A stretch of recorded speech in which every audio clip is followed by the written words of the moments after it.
session that we're having now, our master classes, when you register, we're giving the option of choosing two classes. The first class is why image matters, proving an entity, which will be handled by Kemi IWD of Protected Controls. The second master class is personal branding. Is on. Let me get that in. So we have two topics under the first session. So why image matters by Protected Controls, Kemi IWD, and we also have personal branding by Mrs. Chizo Malile of Brand Consulting. That's the first master class that we hold. And it is happening at the same time with the Case for Freedom, Financial Freedom by Mrs. Fumeyi, the author of The Conscious Life. So the first class, register for the first class on etiquette and grooming and personal branding. That will be happening downstairs here. And if you register for financial freedom, that will be taking place upstairs. There's an exit to my room. First of all, identifying who you are. As we speak and as I engage with you, are you not an intelligent young woman? Are you not? Are you or not? You are an intelligent young woman. As we speak right now, you are capable of anything in terms of tasks you are doing and you can deliver, right? As we speak right now, you are capable of moving mountains, right? You can't shy away from anything. So being truthful to yourself and not picking a shy path, which is what we talk about weakness. If you be truthful to yourself, take away from and kill the weakness. If you talk about killing the weakness, it is not to anybody's advantage to be so shy that you can't live in the world. It is never to your advantage to have all of this greatness inside of you and you hide there. And hide and mask behind shyness. So you kill the weakness, which is the shyness, and bring forth your life, and that's the only way you will go. And that's why being heard, being known, keeps saying. But you can't be with a personal brand that is either seen or heard. So that answer is yes.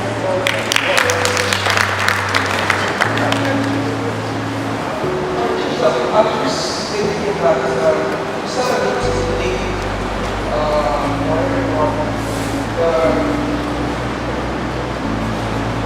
the personal brand needs their career and how one puts their own. Like she's talking about So let's talk about money. I like what the last speaker said about money. The biggest problem with women is the mindset. So we woke up, we were told that somebody else will look after the money issues. And therefore, from youth, we have the mindset about money that just then affects everything and how we handle money and deal with money. I was lucky. My father was a banker. He was a central banker. His first child happened to be a girl, and he decided, okay, fine, we'll work with what we have. So I was exposed to money very early on. Money was not in taboo.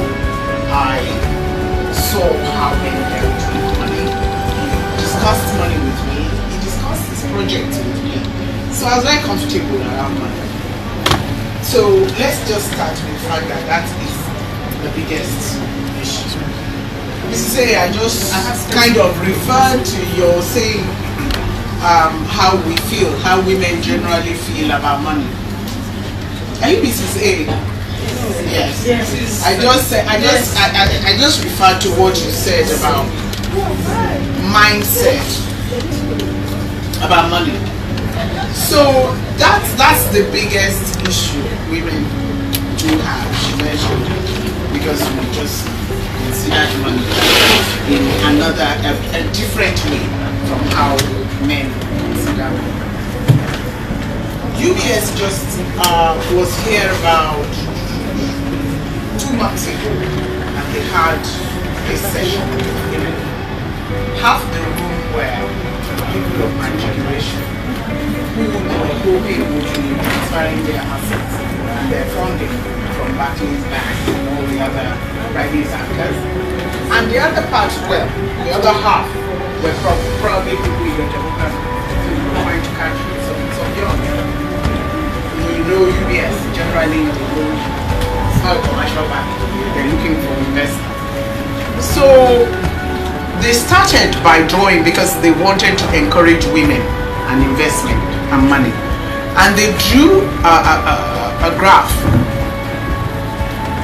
And I want to start with that graph and say no matter what stage of it you are, you need to understand what is happening at those stages and why the gap is happening.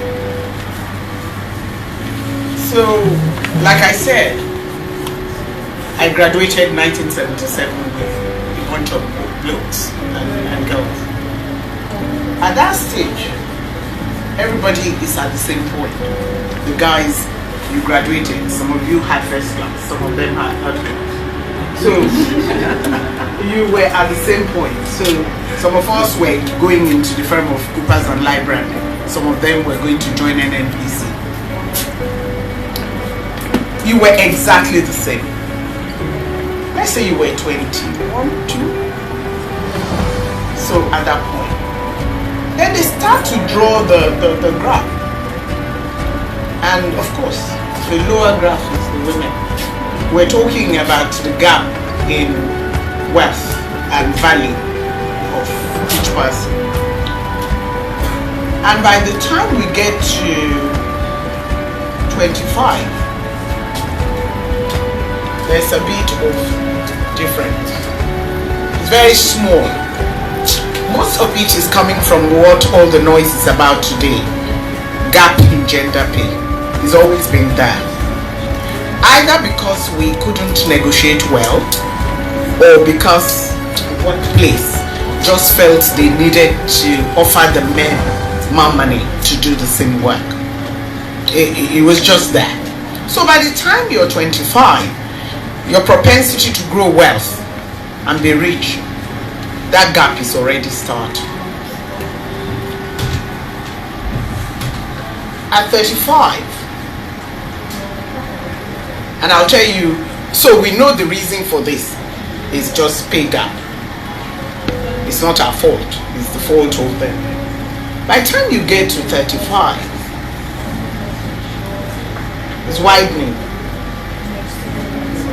Why is it widening? What has happened in that 10 years?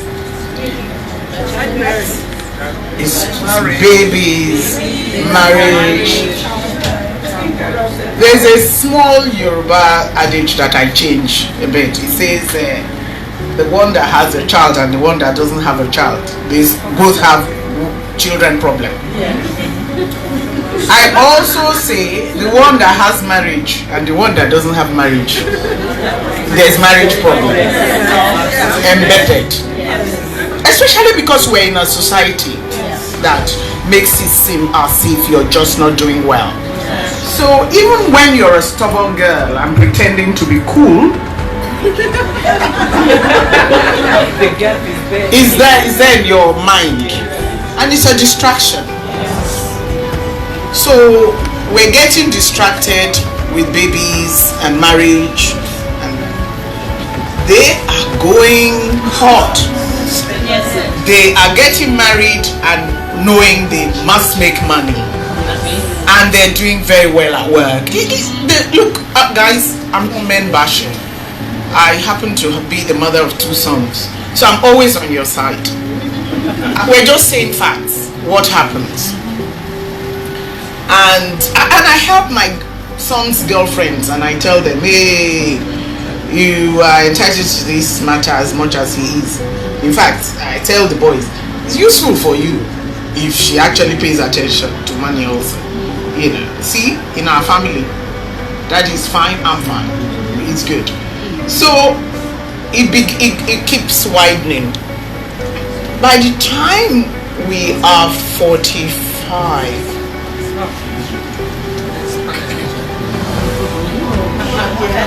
because guys are becoming chief executives and things, or executive directors, okay? And honestly, they need to get there because they are the family money makers. They keep the family. We pray for them. I always tell people I pray to be rich, but I pray first for my husband because I need that guy to be rich. So so they're going there. What is happening here between 35 and 45 for us? We're beginning to have teenage children, and those are serious distractions. They are serious distractions. I stopped working in 2002 and decided to go and run my own business because of my two boys. Abioye had just gone for A levels in England, and Tosin would soon go. And I was beginning in First Bank. I was beginning to worry because I would be watching the MD to see when he was in a good mood before I told him about the next half-term travel. And it wasn't his fault. He needed the treasurer there. So it wasn't his fault. But it was a problem for me. And I would be in those meetings that last till 11 p.m. And by the time I came out, my first son had called me a few times. And you guys are here. By the time I called him back, it's okay, Mom. It's fine. What was it? You called me 3 times. No, it's done now. What was done? Don't worry. And so I knew I was dropping the ball. And his brother would soon go. There would be 2 of them. There would be a 13-year-old who I wasn't quite sure was a good idea to. So you have all those issues. Then you have fertility issues. You have, everything is just coming. Whether positive or negative, you have serious issues. Okay. It gets worse. We're not talking about career now, we're talking money. Why somebody will be richer and somebody will be less rich, okay? So, unfortunately, by the time you get to 55, guys are finishing career. They are serious investors. Very, very serious investors. The problem I have, what happens?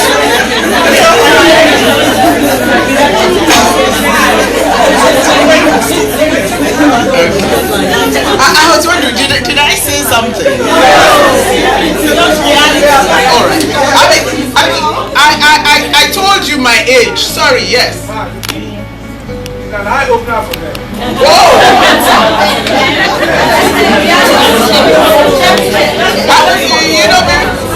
Before you came in, when I was sure there was no man in the room, I told them my age. So, where were you? So, my problem with here. I have a bit of, there are loads of things you can't help here. Unfortunately, the problem here is because of the company you keep, is the knowledge gap. It's just not being in the right place to do it. Big knowledge gap. Some of that knowledge gap is because of all the things you had done or not done there. So you don't know how to approach investment. You don't belong to a group that opens investment. You're not in the group that is told when there's an opportunity. You're simply not. Okay?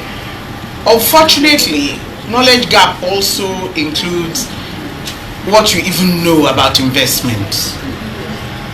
Your risk tolerance, your risk profile is very different from men. Very different. You're risk averse. I'm a risk averse person, but risk averse, there's just risk. Don't even talk to me about it. I will never forget I was in a hairdresser. A very nice friend was there and we're all talking. And this was about 10 years ago, 8 years ago. And they were talking about Eco Atlantic City.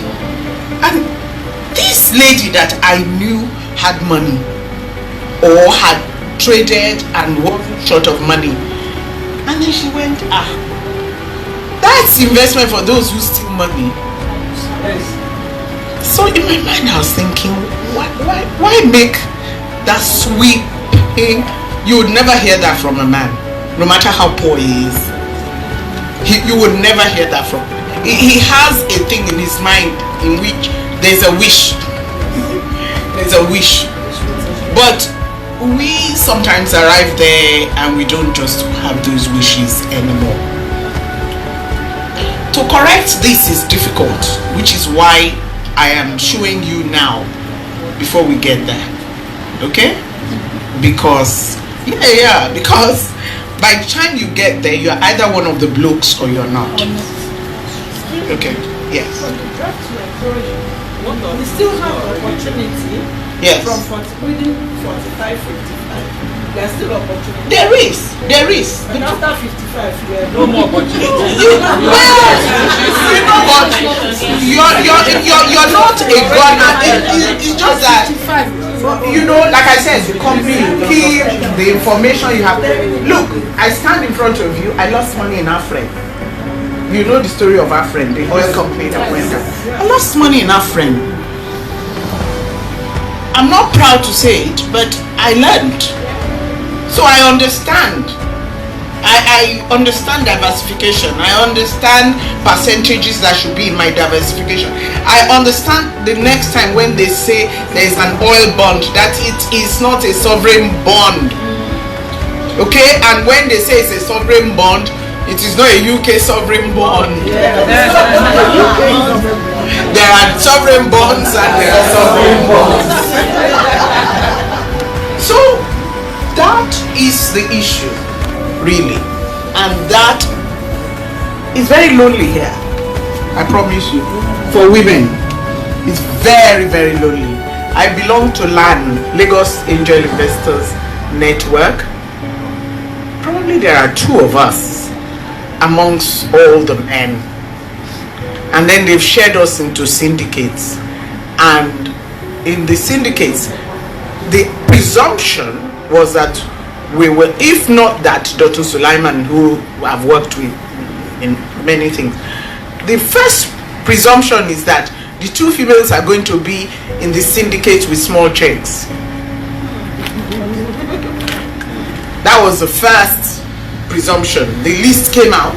The Director General had, Secretary General had shared people into syndicates, and 2 of us were in one syndicate. I knew what she was doing. So I said, why are the 2 females in one syndicate? And she, after going around the beach, that is the syndicate where you can write 500,000 and 1 million checks for beaches. So I said, what do they write? So Dotun just said, okay, that's a wrong presumption. You should have asked people to decide which syndicates they belong to.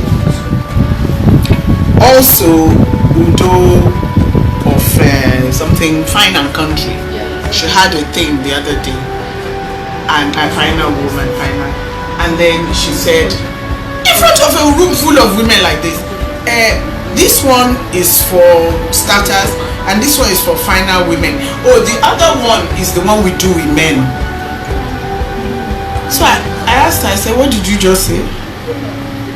She says, oh, they're big transactions, they're long-term transactions, they're for more knowledgeable investors. Now, it is from her experience. She wasn't being rude, but I'm just saying this is how we have classified ourselves. There's nothing. So fine, we'll leave that and then we'll talk about straight away. What is financial freedom? This matter of freedom is going to be interactive, because I don't want you to go away. I have talked to you or talked on you and your mindset hasn't changed a bit. We need to shift it. Okay? Alright. So what's financial freedom? how do we say? Should I ask a man? He's smiling. I think he knows. Okay. I think it's simply having multiple streams of income. Multiple streams of income. So it frees you from one single stream. What else? Sorry, I keep. Yes, you are using the same word in the same word. He's still the photographer at First Bank. He was when I was here.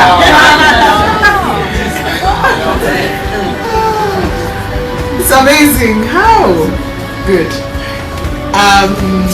So independence is the same thing as freedom. So what does it mean?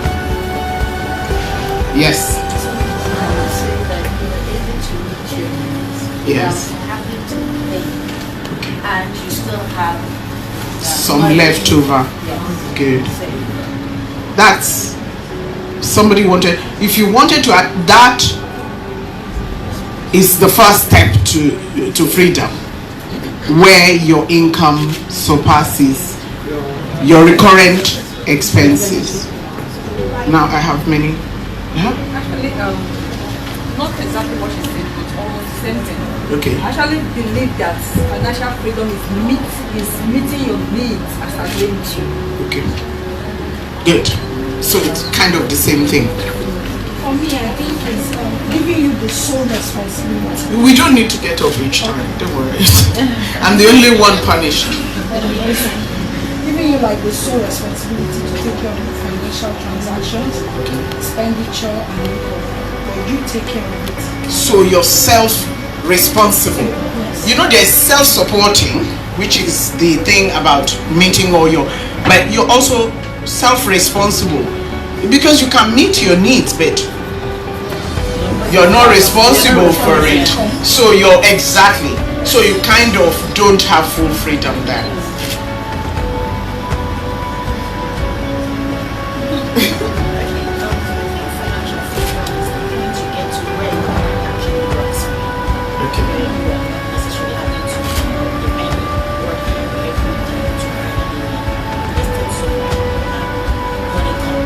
What's your name?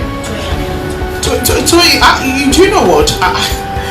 Anytime I'm going to have a talk, I use my husband as the night before. And yesterday I was saying to him, will I say, my first son, sit down, will I say Abioye is not financially free, doesn't he have freedom, my first son? He's an actuary, he earns very well, he's already investing, but he waits for his next salary. Would I say he doesn't have freedom? It would be unfair, because all of us are not going to be heavy investors to start with.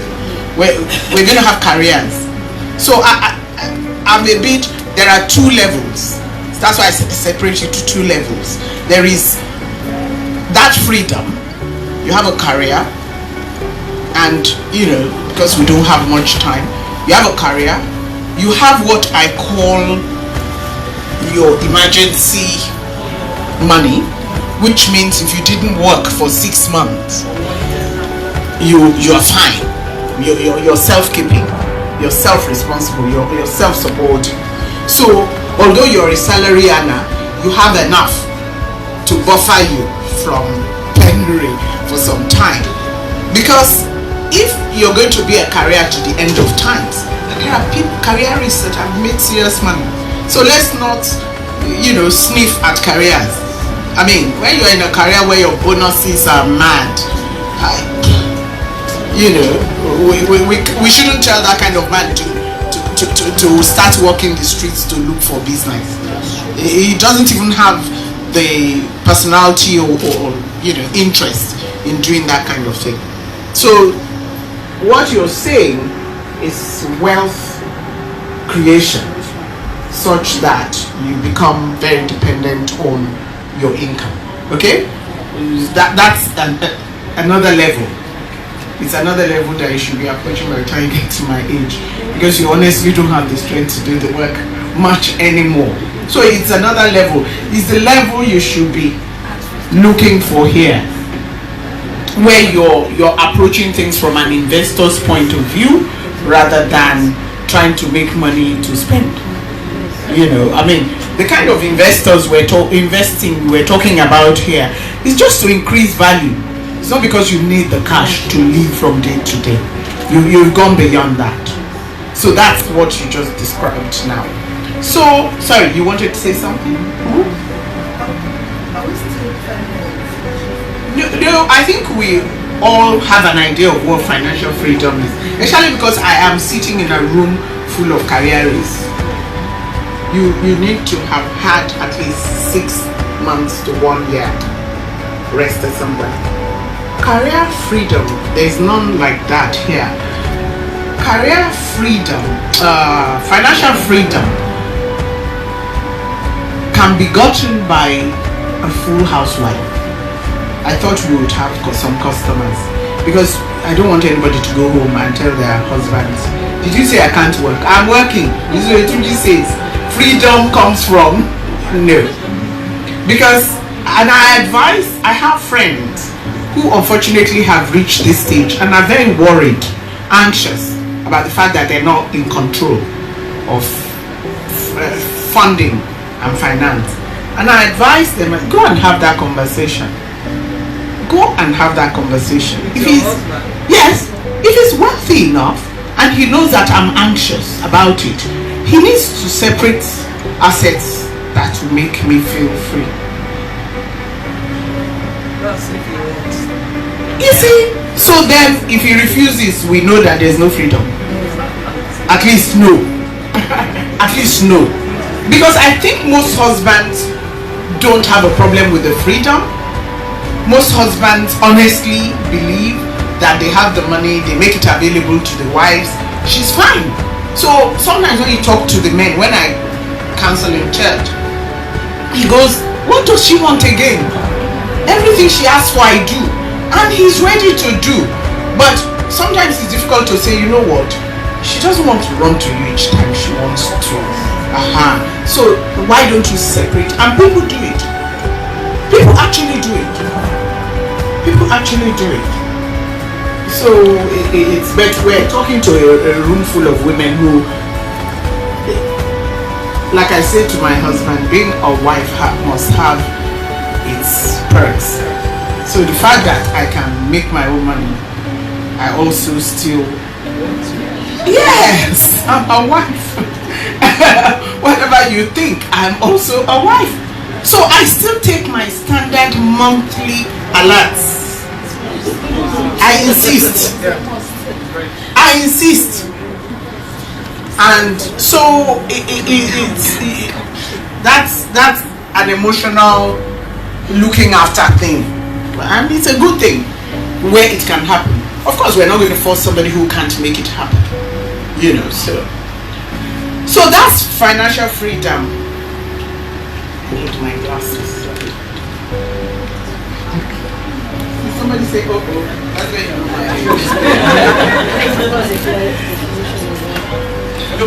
Yes. Yes, of course. Since they are in the room. I just want to share a bit of experience. 2 minutes. I was going to say, don't incurs into our time. It's International Women's Day. My advice is, when I first got married, yes, my wife told me that you need to talk. You are the man in the house. yes, I will pray for you every month. The house allowance was dropped. yes. Initially, she was doing it, and as me and you realize that all of a sudden, I started withdrawing unconsciously because she was doing it. She said, no, Come back. Don't you understand? Yes. Certain percentage every month. And she said this baby since that time in my own career too. I'm progressing. Good. Because I'm doing What you're meant to do. and she's doing that. So the question is, how many of us are guilty of that in this room? Guilty of what? Taking over. How many of us are guilty of not allowing the man